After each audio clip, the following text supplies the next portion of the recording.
Do you guys feel like you log off from work or leave work and the hours just disappear? Like you get home and all of a sudden it's time to go to bed? In that case, we are going to be talking about how to be productive after work and productivity in terms of the actual sense, but also productive like in terms of self-care and just like stuff that you want to do for fun. So I have 5 tips, actionable tips, practical tips that you can use starting today. So let's get into it. So, tip number 1 is a transition ritual. I have talked about this before in a different video, but basically having a transition ritual or a shutdown ritual, something that basically dissects your day from the work day to the you day, especially if you work remote. I work remote, for example. I find this really helpful because I feel like work and life just bleed into each other because you're in the same space. It's not like you're leaving the office. So for me, for example, I have a shutdown ritual where I will go outside. I don't even force myself to go on a walk or anything. It's like literally even if it's snowy, like I'm just stepping outside, getting a breath of fresh air. And then after that, I do something like mindful, like a meditation or something like that. For you, it could be anything. Could be going across the street to maybe get a tea and go for a walk. It could be, maybe going to have a snack while listening to your favorite podcast or something. Like it literally doesn't matter what it is, just something to actually signal to your brain that it is now time to log off from work or leave work and to go into your personal life.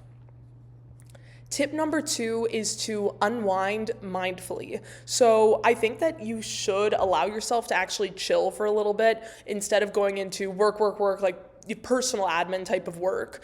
So when it comes to this, like maybe it's reading, maybe it's a podcast, like let yourself do something that is for your own pleasure.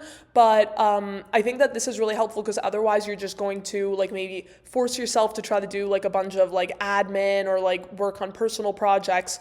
Then you're going to get kind of overworked, and then maybe you'll end up doom scrolling or something like that. But if you just let yourself like take a little bit to sort of unwind and chill, then it sort of re-energizes you so you can pour your energy into other things throughout the rest of the evening.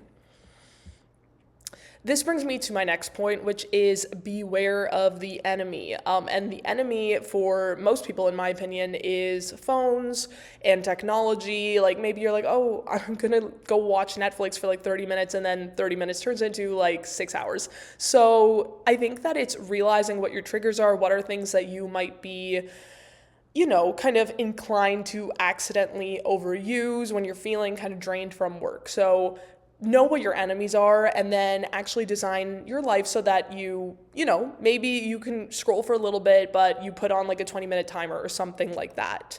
And that also feeds into tip number 2, because if you allow yourself to unwind in a more mindful way, then you're probably going to be less inclined to go back to, the doom scrolling, like hours of Netflix, etc.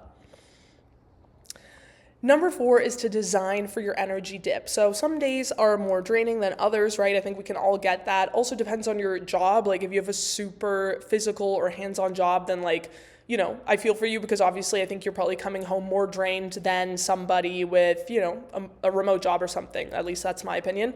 But design for your energy dip. If it was a really draining day, maybe you are not expecting yourself to do as much in the evening. Meanwhile, if it was kind of an easy day at work, maybe that's the day to tackle cleaning your house or tackling certain personal projects or endeavors that you have. So design for your energy dip and honor that because it's totally normal to be drained. And obviously you should design what you want to do around that. And lastly, decide before work ends what you're going to do. So I think that it's important to not just get off work and be like, oh, okay, I have a whole evening. What am I going to do? Think about what are some of the things that you want to tackle? Like maybe you want to, finish X, Y, administrative task. Maybe you want to journal. Maybe you are really excited to listen to your favorite podcast while cleaning up your garage. Could literally be anything, but maybe just jot some things down on a piece of paper or digitally and just kind of have in the back of your minds what you'd like to strive for in the evening, whether that be something really fun, like going out for drinks with friends, or whether that be something a little bit more productive. Both are equally valuable. So yeah.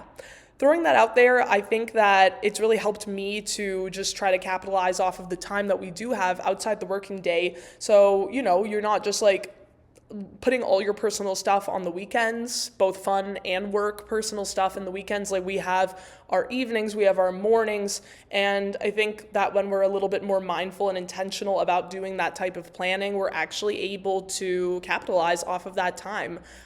So yeah, hopefully this helps, and cheers.